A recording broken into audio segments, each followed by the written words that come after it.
This is the Powell movement.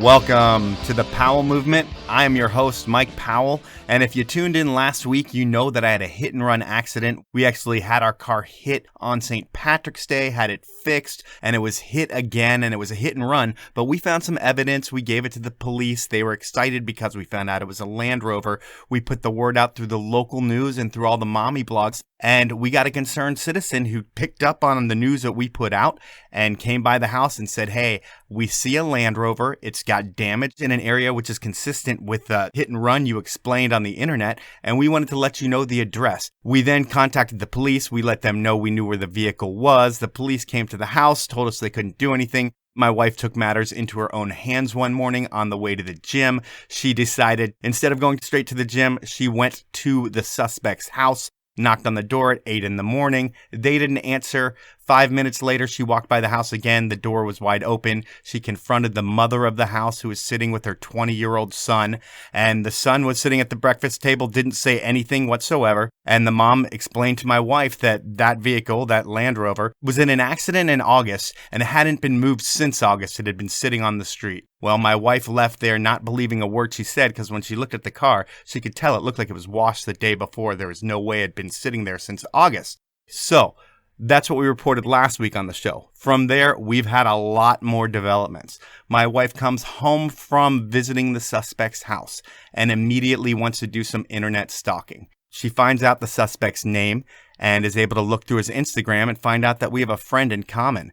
And we call that friend to see if she could help us with any information on this person. It turns out that our suspect worked for this person, and she had to fire him 2 months ago because he was lying. He didn't show up one day when he was supposed to be at work. It's a one-man business, and he didn't tell the owners that he showed up 2 hours late. There were other things, and really, he was a 20-year-old with no direction. He was kind of sketchy and had trust issues. And she said she would not be surprised if he was taking the car out behind his mom's back, because that's just the kid he was. So we had another link right there, and we felt we had a character witness. That friend actually texted some of the ex-coworkers of our suspect, and they said, yes, they had seen him drive the car within the past 6-7 months, so it couldn't have been parked since August. And now we have one final smoking gun. We called the repair shop that was working on our car to see if they could find any white paint chips embedded in the car to confirm that it was our suspect and his white 1997 Land Rover Discovery. Well, the repair shop said they'd call us back in a minute. They were pretty annoyed, but lo and behold, a couple minutes later, they call back and they say, it is definitely a white car. We have plenty of paint chips. We will pull them for you. They were pretty excited. They want to find this hit and run driver. And I'll tell you where we stand today. We've got all of this evidence, and the police officer who initially reported on the scene the morning after the accident happened is coming back to the house tomorrow morning. He was very excited when he got the Land Rover evidence, and hopefully that excitement and enthusiasm will help him crack this case, although I feel we have already cracked it, but will help him close this case and take our suspect and put him into custody whenever that does happen, and I doubt he will be put into custody. But whenever he is apprehended, we will be outing him and his mom, as lying to my wife is not cool. And when you do that, I'm going to blast that on the podcast. But before I put anyone on blast, I need to fill you in with the additional details that we uncovered over the next few days before we publish this podcast. Last I recorded, we were waiting on the initial officer to come to the house. He stopped by the following morning and picked up a few pieces from the car, got some more information from my wife about the character of our suspect and what his mom had to say. And he said he was going to go back to his precinct. He was going to talk to the 2 officers who were on scene in August when the Land Rover was initially in an accident that messed up his bumper. He was going to get some details from those guys, and then he was going to go to the suspect's house the following morning and confront him and scare him and try to coerce him into confessing to the crime of hit and running our 2006 Hyundai Accent. God, I hate that car. So the cop left our house, and I realized that I have a friend who works at Land Rover over on the East Coast, a friend named Joe, who I haven't talked to in about a decade. But I shot him an email with the images of the reflector and the bumper in our car and gave him the whole story, and he was super excited. He was like, wow, I know everything about Land Rovers and Range Rovers. I am going to help you solve this. And 30 minutes later, he called me back and said, "Hey, Mike, there's no way that Discovery hit your car." And I was like, "What do you mean there's no way that Discovery hit my car? You can see that there's some matching paint in the picture and on the bumper that we found, and everything looks to be a match." And he said, "No, the reflector that you have came from a Range Rover Classic that was built in 1987 through 1995. There was no reflector like that ever on a Discovery. And furthermore, there's no way to retrofit the classic Range Rover bumper onto a Land Rover Discovery. There's no way that car could have hit ours." He said the only thing that could have hit us was a 1987 to 1995 Range Rover Classic. And on top of that, one of the parts that we had the word Lucas written on it. And Lucas is a wiring system that was only used in Range Rovers, not in Land Rovers. So he was confident that that could not have been the car that hit ours. So it must have been a white Range Rover Classic. Now, this is where I step out of the investigation. I don't think anything's going to happen further from here. We haven't heard back from the police yet. She called them this morning to see what happened when they went over to his house. Once I get that information, I will let you know. At this point, to tell you the truth, I kind of feel silly. We wasted a lot of time on this investigation. And when I say we, I mean my wife. And we came up with a lot of good info. My wife wanted to be a detective after she started working on this. But at the end of the day, I don't think we have the right information. We are never going to get a penny back for our car. And the repair shop called us and let us know that our car is totaled. So while I always felt stupid driving that bubble car, that two-door Hyundai Accent, I will never have to feel stupid driving it again. Unfortunately, I'm going to have to spend a lot of money on a new car because insurance is not going to cover that full amount. That is what happened in our car saga, but really we are here for a podcast and we have an awesome guest this week. I'm talking about one of the pioneers of wakeboarding, Shane Bonifay, and we're going to talk to Shane about the early years of his career where he was living in Parks Bonifay, his older brother's shadow, and Parks was one of the biggest things in wakeboarding, and everybody's talking about Parks, but there is Shane in the background who is getting creative and taking a different route in the wakeboard world, and we'll talk to Shane about that, as well as all the ins and outs of his career. So Shane's got a great story. It's going to be fun to tell. He's an opinionated guy, not shy to say what he believes, and really laid back and chill at the same time. So it's going to be fun talking to Shane, but first I need to thank my sponsors as they are the ones who make this podcast happen. They are evo.com, diecutstickers.com, Sierra at Tahoe Resort, and Spy Optics. Now, let's talk to Shane Bonifay. Hello? Shane. Hey, what's going on? Not too much, man. How you doing? Doing pretty good. How's Florida, man? Florida's good. It's chill. It's been busy for the last little bit, and it's super dry right now. We haven't had rain in feels like months. Well, I live in Seattle. We have a shit ton of rain, and I would happily give it to you at any time. Yeah, we need it right now. My lake's down probably like 1.5 feet. Dang. I know you live generally a life of leisure, and I don't want to say that you don't work because you do work. And today, I think, was one of those working days. You're in a photo shoot for Liquid Force right now? Yeah, all week we've just been shooting the 2018 catalog. So we've just been waking up probably 5:30, 6, and just trying to be on the lake for the sunrise, and then going out to another area and hitting a bunch of rails, like a little wake park area, and then going back to the lake. So it's been a full-on week, that's for sure. And in terms of your professional career, would today be one of the harder work days that you have in a year? Because I would think a lot of it is traveling and competing, but this is where you hurry up and wait until the cameraman's ready.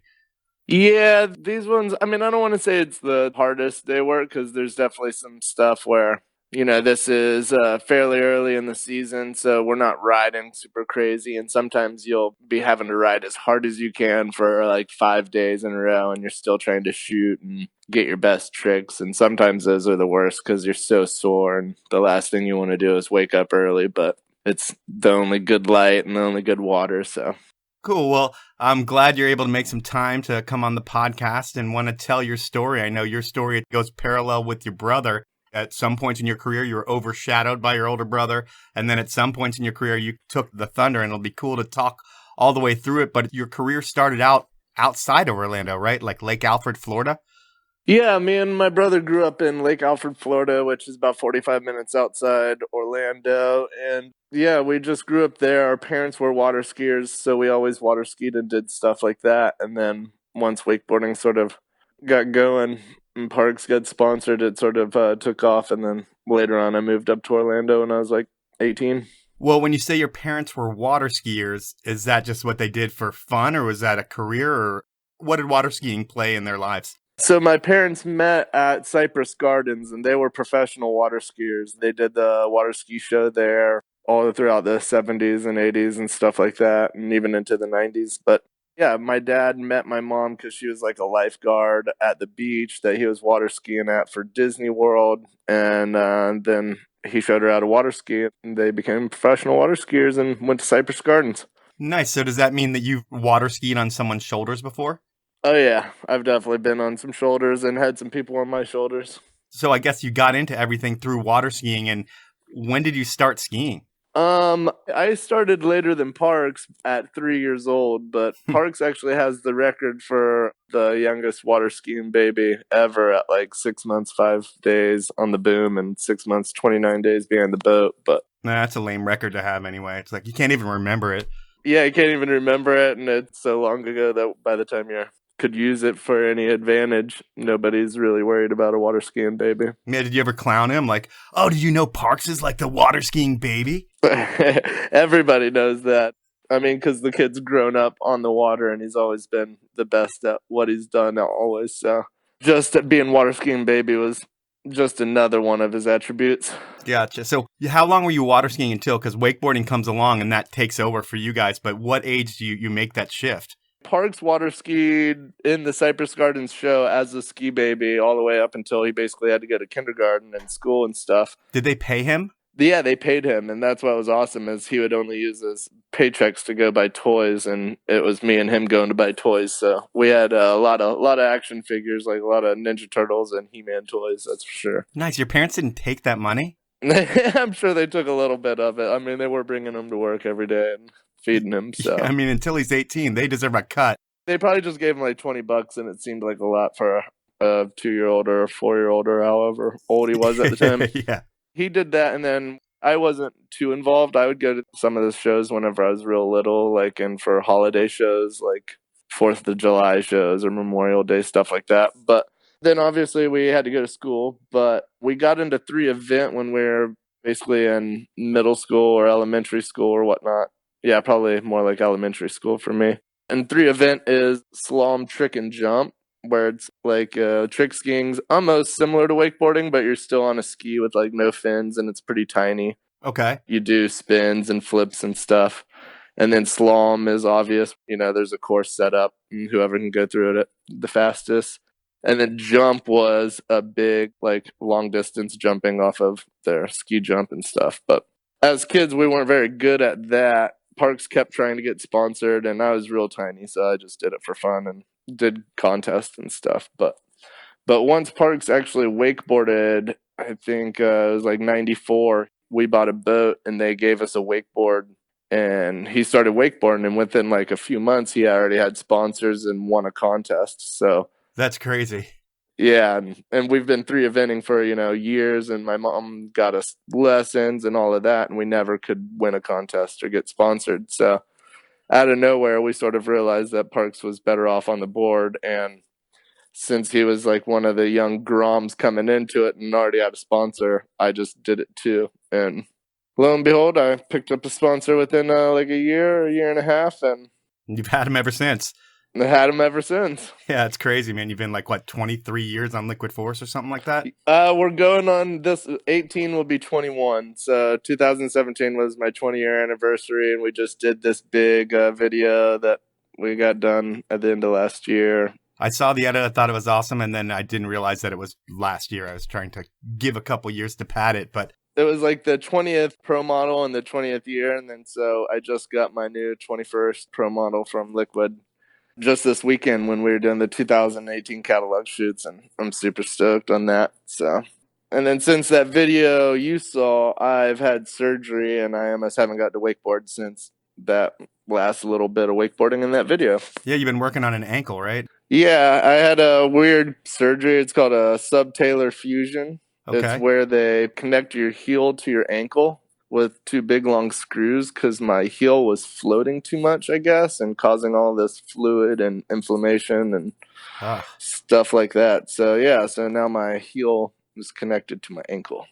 Well, I guess that's a good thing. It just sounds weird. I don't like to hear fluid in the heel whenever you land something big. I would think that's a lot of pain.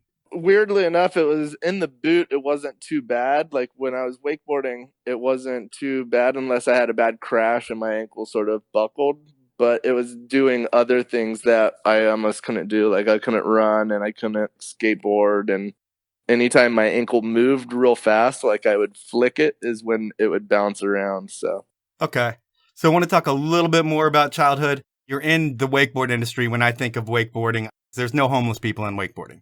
It's one of those sports where you have to have a boat. At least these days you can go to the cable park, but when you were coming up, you had to have a boat to really be part of the wakeboard scene, I would think, unless you showed up at a dock with a 12-pack or some other substance. So your parents are professional water skiers growing up, and are they pulling in millions being professional water skiers? No, definitely not. I mean, they were just paying the bills and doing exactly what they wanted to do and raising their two boys on the boat and teaching them the water ski and just living the boat life. So, Living the dream life. It was really like they weren't really working, although they were. yeah, exactly. And at no point were we crushing it. And, did we have fancy stuff, but we did have a water ski boat and gas to put it in. And once my mom sort of had me in parks, she started a water skiing school where she would just stay at the house. So my whole childhood growing up, during the season and summer and spring and stuff like that, I would have anywhere from 10 to 20 random people staying for a week just to learn to water ski and do stuff like that. That would probably come to your advantage as you got older and you were like 17, 18 and girls were coming in to go to water ski camp and you had to show them around. I would think that's pretty advantageous to a young wakeboarder. It definitely wasn't bad because my mom's ski school, she would teach swivel skiing, which is mostly women, and it was like ballerina on the water style stuff. And her demographic was anywhere from like 12 to 20-year-old girls. So it was pretty nice just having a bunch of ski school students running around. Yeah, they call that like, I think, shooting fish in a barrel or something like that. That sounds a little easier than it was, but I mean, it wasn't bad visuals. A bunch of girls trying to learn how to water ski in bikinis and stuff. So Gotcha. And then other sports growing up, I know you were probably a big basketball player, being that you're all of 5'4", 5'5". yeah, I'm huge. But did you play any other sports in high school? Not really in high school. Before I got to high school, I liked baseball, but that was just sort of little kid stuff. And then once I got into high school, I was already wakeboarding and skateboarding, rollerblading, and doing that. I was going to say, because you say skateboarding, but I know you were into rollerblading. I was too, and am. I'm a big fan of the sport, and I still think what those guys do is insane. Well, that's how we crossed paths originally years and years ago for the first time. But yeah, I loved me some rollerblading. It did start out skateboarding at first, and then I realized it was way too hard, and I ate shit a lot. And then I got a set of rollerblades. I actually saw rollerblading at the X Games when my brother first went. I think is when we really got into it, and we saw those dudes just on the half pipes, and we had rollerblades with us, but we knew we needed like the Grind plates? yeah, we needed grind plates and tinier wheels in between our actual big wheels. So we had the shitty like $35 skates, and we were trying to put grind plates and stuff on it. But that's where my rollerblading started, at least. And I heard you had a crazy ramp in your backyard. Yeah, Parks, after he crushed it, and did good on tour, he had a bunch of money, and he just wanted to make a half pipe. So we talked to, I think Tim Payne even came and built a 8-foot half pipe in our backyard. Or we got the plans from him. I don't think he built it, but I'm pretty sure because my mom went out of her way to make sure it was a good one since we were putting thousands of dollars into it. So. Yeah. So in high school, what was that like? Was it a normal school experience for you? Or were you traveling a lot? I know you're living in the hub of wakeboarding, so you probably don't have to travel as much as someone who was living in the middle of the country. Was school a normal experience for you? Did you do it the way everybody else did? Okay, so I basically dropped out of high school a semester and a half, 2 semesters into 10th grade, just because I was traveling so much that I was missing credits, and I was already held back in 9th. So, dude, you're probably about to make more than your parents, right? Yeah, and I was already doing quite well. Like Okay, so for me, wakeboarding basically started at the end of elementary school, probably like sixth grade, middle schoolish. And junior high was terrible because I remember I traveled a whole bunch, but there's definitely no options of an adult school or something like that at however old I was. Yeah. And then once I got to high school and I could sort of get around a lot easier, I think once I got my license, it was kind of like, all right, I don't need to keep going to a school where I'm failing no matter what. So we did adult school, and then I got my GED, and off to wakeboarding I went. Word. Well, before we get any further in the interview, I want to do something that I always forget to do, but I'm going to let you do it first. Who are your sponsors? My sponsors are Liquid Force, Jet Pilot, Melon Luxury Headwear, and CTI knee braces. Okay, so those are your sponsors. I have to thank my sponsors, and one of my sponsors is Evo.com. Have you ever heard of Evo? I don't know. I don't think so. They are one of those shops that create lifestyle and create community. So they're based in Seattle. Their 5-year anniversary, they had Talib play their store. Oh, hell yeah. I love my some Talib. Yeah, it was crazy. They had Kid Sister, I think their 10-year anniversary, but they want to build community. They've got stores in Denver, Portland, and Seattle, and they offer, I have a little sheet here that's not here, so I'm just going to make up what they offer.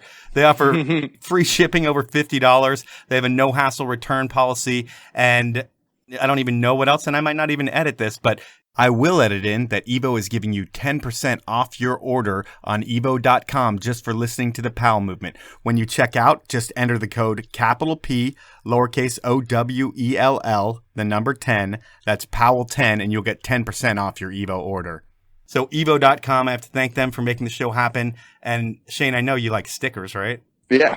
Well, I'm sure you put a sticker on your board, at least one, that is made by diecutstickers.com. They're the best sticker company in the world, hands down. Yep, I know I've heard of die cuts for sure. Okay. They're building a crazy ramp out here in Seattle at their headquarters. It's a huge mini ramp with bold-in corners, and it is going to be the hub of stickers and action sports in Seattle. They're a great brand, and when you go to Die Cut for your first sticker order, they're going to give you 10% off just for listening to the Powell movement. So all you have to do is when you request your quote, you put in DCS15, and they're going to give you 10% off your order. So those are the sponsors. Have to thank them.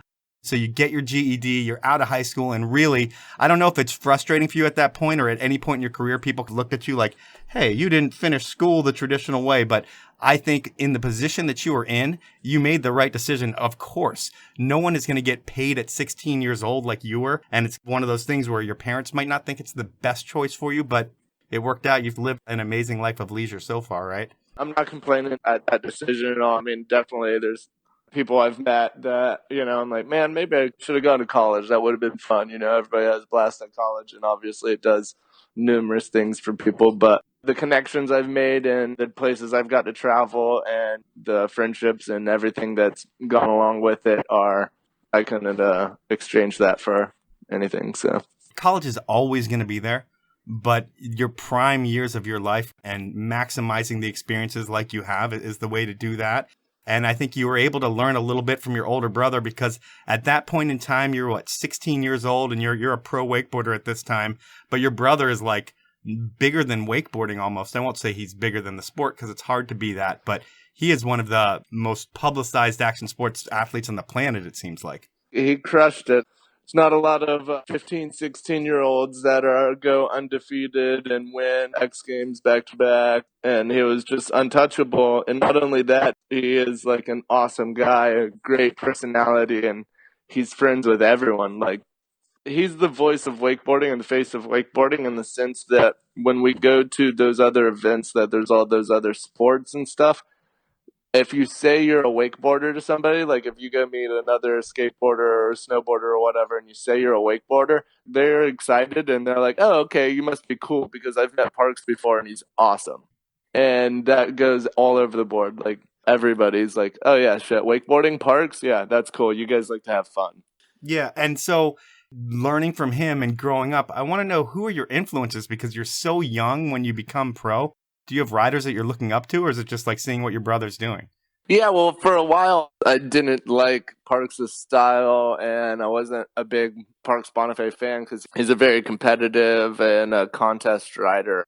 And I was more into the free riding and style aspect of it. So I remember for a while I didn't want to be like Parks and wasn't idolizing him at all. But there's other wakeboarders and there's other sports and other little things that obviously influence you. But once we got pro and we were sort of almost like the new kids in the sport, a lot of my inspiration just came from my buddies because we started this crew called Pointless Productions. Yep.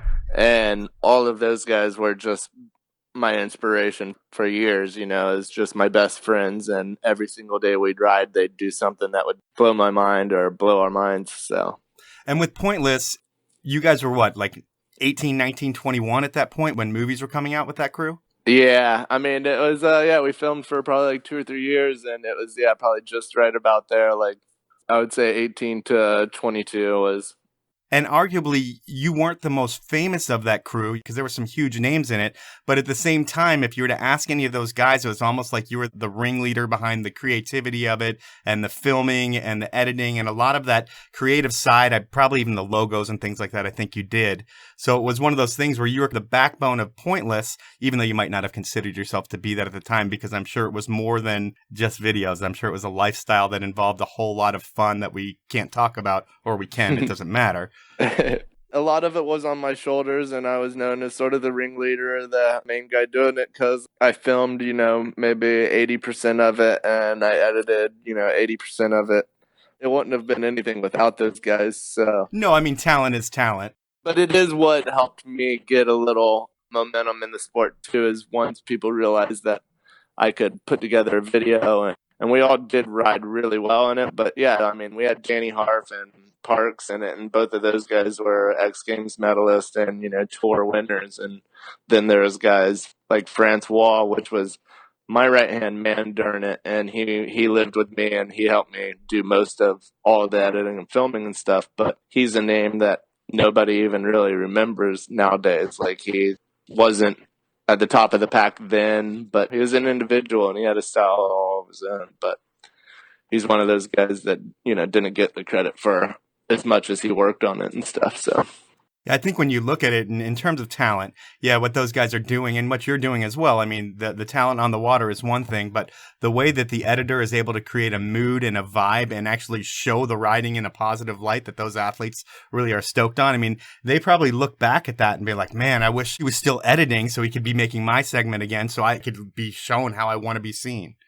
I'm interested in only editing. I haven't done it in years, and I don't film because the cameras are just too smart for me. They're just everybody's so much better at it. I wouldn't want to make somebody wakeboard that long for me just to learn how to use the camera and stuff. But I still love editing, and I would love to do some stuff like that. But all of the technology moves so fast. Once you take a break and don't put anything out for a little bit, then you fall behind real fast. Yeah, it definitely happened. I mean, my VX 2000 is really not the camera you're supposed to be shooting with anymore. I think you still need tapes. And that thing was the cream of the crop at one point, though. It was that and the GL2, I think.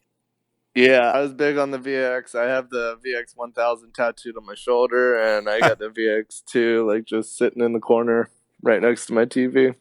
So you have the VX 1000 tattooed on your shoulder. Did you think that they might upgrade the camera and it might change? Well, I actually got it just a few years ago as sort of a tribute to what we filmed the Pointless video with and stuff like that. Okay, that makes sense. Like, I did it at the time, like, oh, this is going to be the best camera forever. Well, they probably won't upgrade it. They'll keep that same body. Yeah. So one thing that you probably haven't been too good at over the years is the internet. Back in 2006, Aaron Aubrey, who's a fellow Liquid Force rider, you kind of had mentioned that he was on the cover of a magazine, and maybe you didn't say that he didn't deserve it or that he didn't pay his dues. It sounds like you could have picked like 10 other people and it would have been okay. But what you said created just total controversy on the internet, and it still lives, so I was able to read about it. That's amazing. I'm glad you went back and read some of that, because, that was probably one of my more controversial moments in my career. But that whole interview was super controversial because it was supposed to be, and we weren't going to release it to a magazine. We wanted it just to be like this little blacklist interview on the web that if you found it and read it, it would be cool and you'd understand me a little bit more. But it wasn't supposed to be like publicized. Like, I hate all of these people. Right. But then the dude took the interview and sold it to a magazine, and they ran it like right afterwards. So. And people were pissed. And it was funny reading the message boards because you would come in like, maybe one post, but come in with one sentence like, hey, that's just how I do. I'm going to go roll one. I'm out. To me, that's just total comedy. But it's funny because the internet really doesn't reflect, I think, the real world totally by any means. But people get a lot of balls on the internet and get pissed off. And did that affect you and your career at all? Yeah, there was a little backlash, but most of my sponsors sort of just knew that I was opinionated because they've already sponsored me for 10 years plus or however long at that point, so it was like they knew something could have happened, and that was just sort of when it did. But the magazines backlashed for a while. The magazines weren't super stoked on running photos of me because they thought I was blaming them for a lot of the stuff that was happening, and it's not like I would point a finger at an editor and be like, this is single-handedly your fault, but it was just a matter of, there was a lot of kids that were giving their whole lives and years to wakeboarding, moving down to Florida or moving somewhere and doing stuff that were committed into this whole professional feeling of being a wakeboarder. And then they just put somebody on the cover that already had like another job and knew that they weren't going to be wakeboarding for very long and had no aspects of pushing the sport to a level of what some kids were putting their bodies on the line for, and it wasn't even me personally because I already had my covers. It was other riders that I knew deserved covers, and then they put this guy on that I liked him. It wasn't personal with him. It was just like, don't we want to support the people that are getting hurt and fucking trying for everything to do this one photo?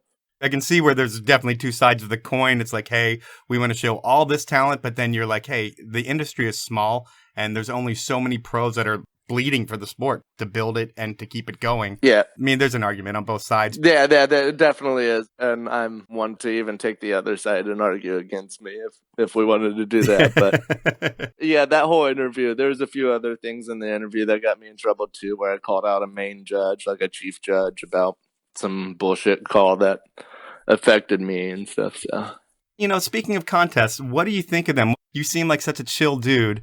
And I would think if you are such a chill dude where your brother's like hyper competitive and you're more chill when it's your run, do you get nervous? Do you care? What's going through your head?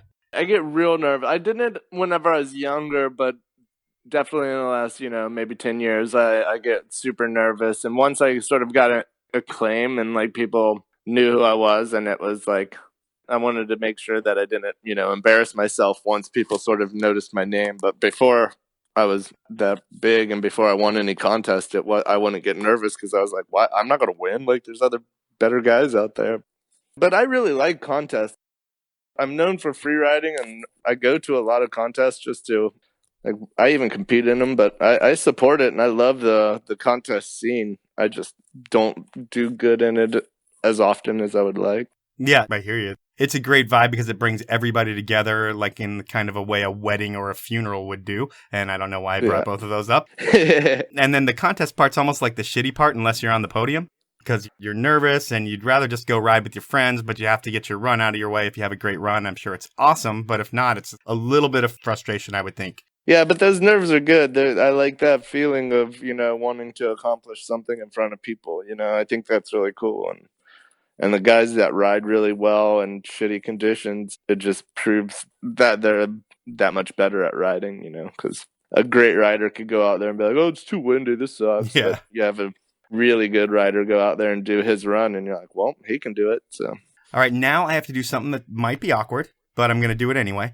What kind of sunglasses do you wear? I just bought some nice Foster Grants from Walgreens the other day. They're like $12.99 and they're aviators. Okay, well, Foster Grant's a great brand. I have to talk about another one of my sponsors, and this is where it gets awkward. Foster Grant, let's go ahead and go on record and say Foster Grant is not a great brand, and I'm glad that I remembered the brand of the cheapest gas station sunglasses that I found for the day. So let's hear about your good brands, because I like good glasses. I just happened to get those the other day. We'll see what you think of this. My first sponsor is Spy Optics.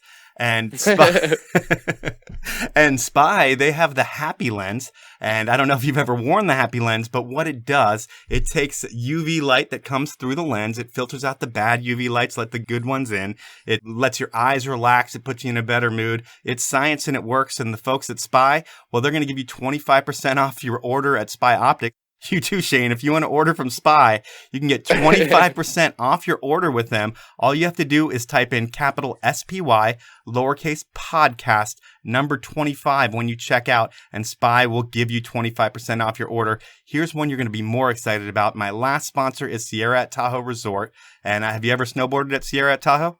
No, but I like the way this sounds. Well, if you ever want to go to Sierra at Tahoe, you can, because I can make a phone call and make sure that you are set up there. And they have GMO-free snow. They use no GMOs in their snow. And what that means is that the base of your board is going to slide effortlessly on that snow compared to the other resorts in Tahoe where they may have GMOs in their snow. So if you want to go to Sierra at Tahoe Resort, you let me know. I will make that happen. They are great people, and they got a shitload of snow this year. Yeah, that's what I'm talking about. Yep, and that's all the sponsors we have for the day. So we're going to get back into your world. And what's interesting about your career is it was so overshadowed when you were younger by Parks. And before I even talk about how it started changing, was there any animosity towards Parks or any jealousy of how big he was compared to, his kid brother in the spotlight, but not as big? Yeah, I was definitely bummed because it wasn't his fault or mine, but I was bummed that I wasn't as good as him because I was riding just as much, but things were coming so much faster for him, and there was no way I was even able to ride pro, or once I did, I was out of my league, but he was just on top of it. I was jealous of what he was doing, but not of actually him, It wasn't animosity and mad. I was honored just to be able, because I got to travel around a whole season with my mom and my brother while he was going around. I think he would have been 15 or 16, and I got to go just compete at all the pro tours that when I was way out of my league, definitely wasn't qualifying in for the next round, but that's where I learned a lot of good contest habits and stuff like that. So when you guys fight, who wins, and do you still ever fight? When we were little, it would go to the point as he would tease me and pick on me, and he would usually be winning the fight. And then as soon as I would freak out and I'd throw something or try to punch him, it would just calm down immediately. So never got bloody or too raw, but he definitely would pick on me all the way until I would flip out. And then as soon as I flipped out, he thought it was funny and would stop. And no, we don't ever fight anymore. We hang out quite a bit. I was just over at his house after we shot during the Liquid Force stuff the other day, and got to hang out and see some of his new artwork because he's been doing a lot of stencil art style stuff. So cool. What do you do when you're not riding? What are some of your hobbies? I like playing golf when I can. Can't do it too much right now with this ankle, but I've been doing for the last year. I've been doing a lot of woodworking stuff too. Okay, I saw that you had a woodworking blog, but it said it was old, so I didn't even look at it. I was trying to redo my website just a month ago, and that's probably what you saw is that I haven't posted any of because I need to get all photos of the stuff I've made for the last year, and I've just been collecting. I've made a few tables and cutting boards and frames and stuff like that, but trying to get a good catalog so whenever I hit the web, it's full and not just sporadic. Cool. So if anybody wants to buy some of your woodwork at some point, where would they find it? Nowhere right now unless you want to come by the house, but I'm going to try to get my website going so I can sling some stuff. And that would be ShaneBonifay.com. And you can go to ShaneBonifay.com. I'm revamping it. I have a bunch of pointless clothes that I sell on there and the pointless videos, and hopefully I'll have some woodworking stuff up there soon. Do you have any samples of any wakeboard pants? No, I wish, man. They're gone. I wish I had a few pairs. I talked to people that say they have them, but I've still yet to see any in a long time. Well, if you're listening to this and you have a pair of these wakeboard pants, email me at the show. Shane will pay top dollar to get a pair of these. It's one of those things like Jinkos from back in the day. Yeah. They're hard to find a good pair, but once you do, you're going to wear them all the time. Imagine if you had a good pair of Jinkos. That'd be nice. Yeah, it'd be really nice. I thought I made it in life because I must have sent Jinkos a whole bunch of letters when I was young, prime rollerblading, wakeboarding days. Uh-huh. And they finally sent me a box of 2 pairs of jeans and a bunch of stickers and a letter that was like, "We're not sponsoring you, stop asking, but here's some stuff," basically. And I seriously still thought I made it. I was like, damn, Jinko knows who I am. So 2008 comes around. I don't know if you won an award for this or not, but people considered you in 2008 or around then to be arguably one of the best rail riders in the world. And when you look at the grand scope of your career, from the Pointless Crew days of building rickety, crazy rail features to getting to 2008, where you're one of the innovators in the rail game. I won't say you're one of the early innovators. You're not a pioneer. I'd say you're like almost second wave. Yeah, that'd be pretty spot on. Because I mean, I got all my ideas from Scott Byerly and all of his friends and what they were hitting, and they're sliding docks and making their own rails and stuff. But when we did it, we had no clue how to build stuff, so we would just tap a few nails in and hope it held. So in building some rickety, crazy features like that, is there a feature in particular that you think about that puts you out of your comfort zone based on the build itself, and afterwards you're kind of like, what the fuck did I just do? I mean, some of the stuff that we would do back in the day was really just, they weren't like magnificent that you'd be like, oh yeah, I remember that, because it wasn't even impressive, but it was just sketchy as hell. That's what I'm saying, the more sketchy. I remember we would do this. It was actually the cover of Alliance way back, and it was a nose press on 2 picnic tables with a handrail that was like stuck through the picnic tables. Then even to get up to that, you would ollie onto a picnic table that was like its legs were drooped off the side of the dock, so it was like an incline, okay, like a little kicker to get up to it. Yeah. But instead of making the kicker like ride-onable, which would make sense, so you didn't have to ollie twice within 8 feet. Yeah. Like you would have to ollie, and as soon as you touch the picnic table, you'd have to push off again to get to the top of this. And if you didn't get to the top of it, it wouldn't budge. Like these picnic tables and the handrail were hard as shit. So we could have got really worked if your knees buckled on the second ollie, but all of us survived somehow. But I look back at that one and go, God, there was like no room for error at all.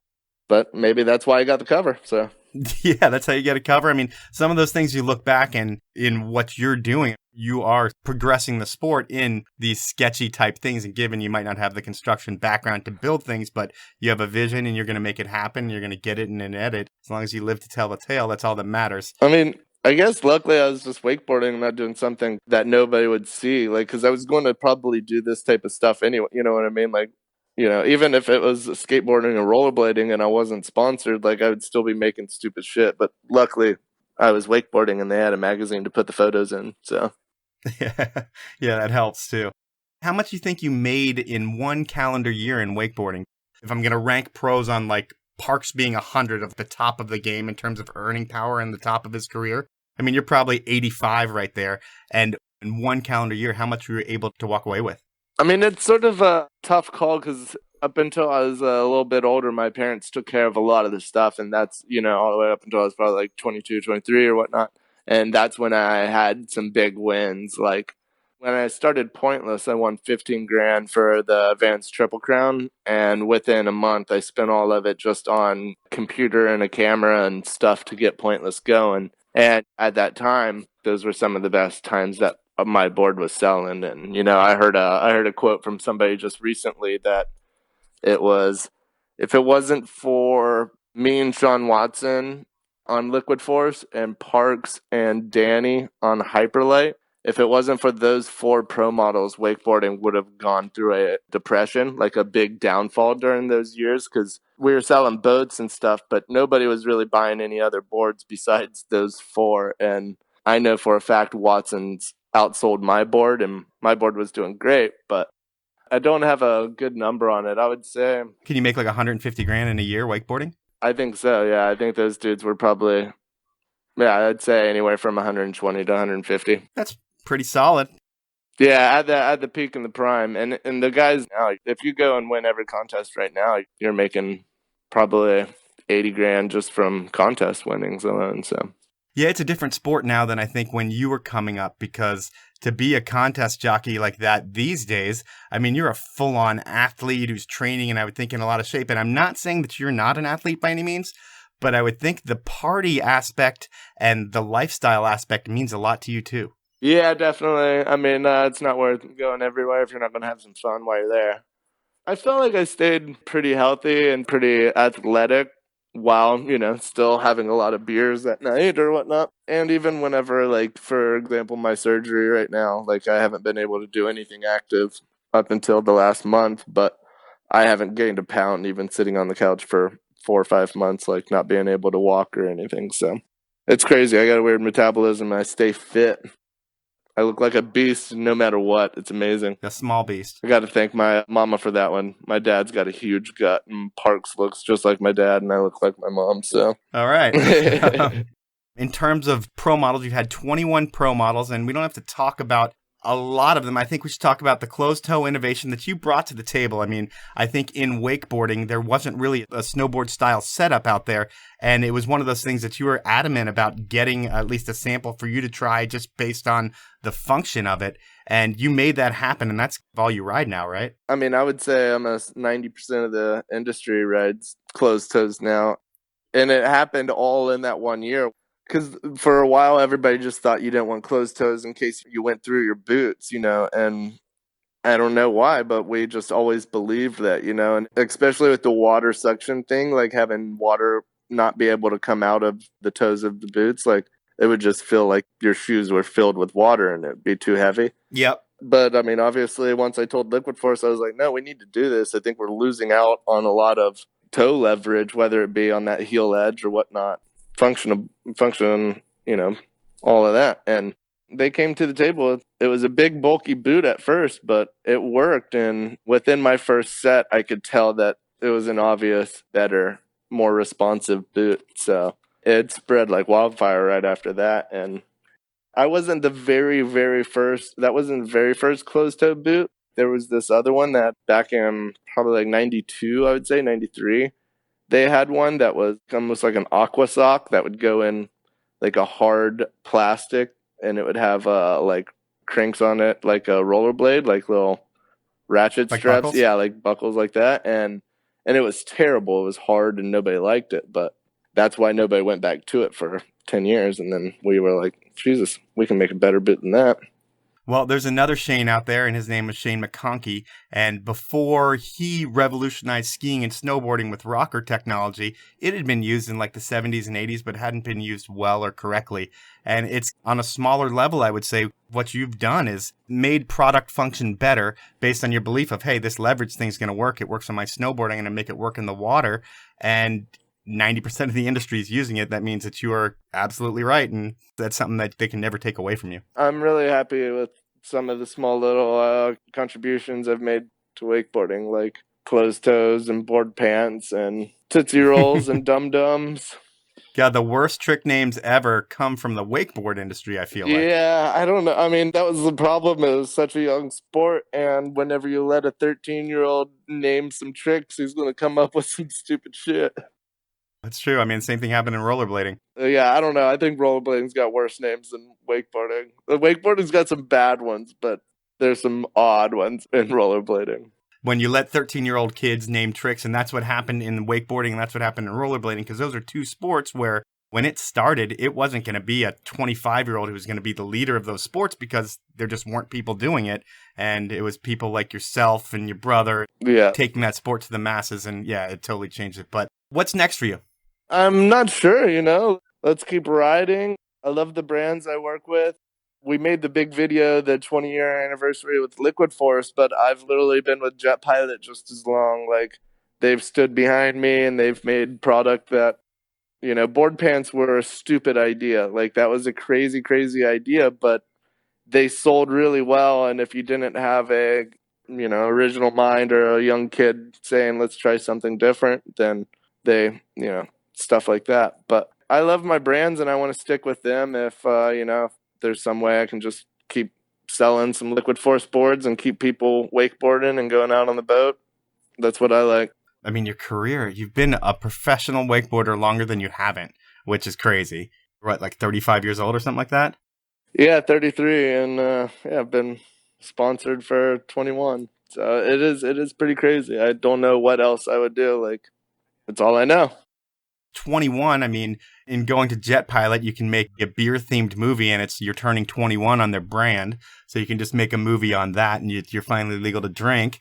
And then you can have like the 40th party when you get 40 with Liquid Force, and that would be like 35 years on the brand. Yeah, no, I like it. It's funny. Like I even just whenever we were doing the Liquid Force shoot, I picked up a kid from the airport, and he was just like, "Oh, cool, man. How long have you been on Liquid Force?" And I was like, 21. And he's like, "Wow, I'm only 17 years old." And I was like, "Wow, that's amazing." Yeah. Well, hey, kid, let me show you what not to do. Come out with me tonight. Yeah, I got some tips for you if you want to stick around for the long haul. Yeah, hey, it worked for you, right? Yeah. Cool, man. Well, I want to thank you for your time, and it'll be exciting to see what happens next and get that ankle better, man. Hey, thank you so much. I appreciate this, and that was an awesome conversation. I had a great time. So Shane Bonifay's life doesn't sound too bad. In the world of wakeboarding, I don't think anybody has it too bad. You're on a boat, you're in the sun, you're having a good time. And next week on the podcast, we will have another person in the wakeboard industry. We will have Don Wallace on the program. Don is the vice president of sales and marketing over at Liquid Force. He's been there for about 15 years, and we'll talk to Don about all the things that go into the brand. As always, I want to thank you for listening to the podcast. To keep this thing going, I need you to do me a couple of things.